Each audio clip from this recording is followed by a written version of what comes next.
J'ai passé presque toute ma vie à l'église. Et là, je vois deux types de personnes. Deux types de prières. Je vois des personnes qui prient et qui ne font que parler, parler jusqu'à dire Amen. Ils ne laissent même pas le temps à Dieu de parler. C'est eux qui parlent tout seuls. Ils exposent tous leurs problèmes. Et puis j'ai vu une autre catégorie de personnes. J'ai vu des personnes qui priaient, mais qui arrivaient aussi à être équilibrées. C'est-à-dire que eux, lorsqu'ils priaient, ils arrivaient à un temps où ils restaient silencieux, où ils ne parlaient pas.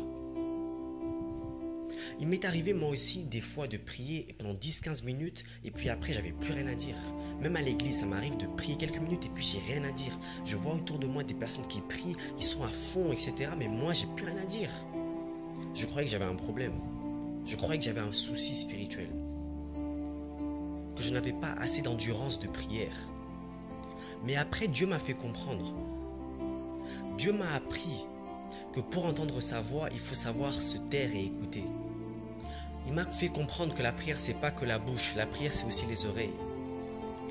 Parce qu'en réalité c'est pas ta prière à Dieu qui est importante, c'est la réponse que tu reçois de Dieu qui est importante. Mais si maintenant la réponse que tu reçois de Dieu est importante, pourquoi il n'y a que toi qui parles dans la prière? Parce que celui qui pose la question à quelqu'un ne parle pas beaucoup. Parce que celui qui pose une question attend la réponse. La Bible dit dans l'Apocalypse que ceux qui ont des oreilles entendent ce que l'Esprit dit aux églises. Pour entendre avec tes oreilles ce que l'Esprit dit aux églises, il faut se taire. Lorsque Élie était sur la montagne, si Élie était trop agité,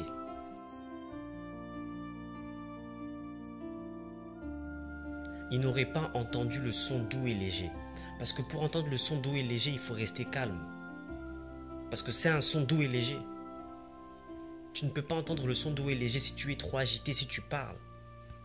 C'est d'ailleurs comme ça que Élie a pu voir que la voix de Dieu n'était pas dans le feu, ni dans le tremblement de terre, mais dans un son doux et léger.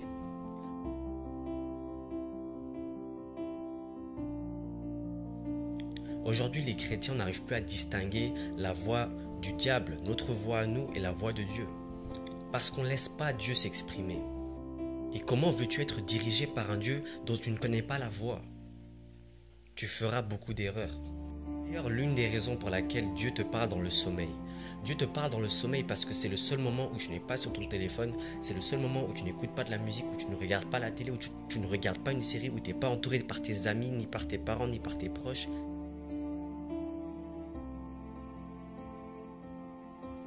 Mais Dieu veut intervenir aussi lorsque tu pries. Voilà pourquoi il faut savoir aussi se taire lorsque tu pries. Donc j'aimerais dire à ces personnes-là qui se sentent pas assez spirituelles lorsqu'ils ne prient que 10 minutes, c'est pas grave, restez calme. Oui, parce que certains croient que parce qu'ils ont prié que 15 minutes et qu'ils n'ont plus rien à dire, qu'ils sont pas assez spirituels. C'est faux. On nous enseigne trop comment nous s'adresser à Dieu, comment lui parler. Mais on ne nous enseigne pas assez comment entendre et recevoir de lui. Et pour recevoir de lui, il faut se taire. Une fois que tu as compris ce que je viens de te dire, tu entendras la voix de Dieu. Et tu n'auras plus peur. Tu seras plus troublé à l'idée de faire un choix. Parce que tu auras entendu la voix.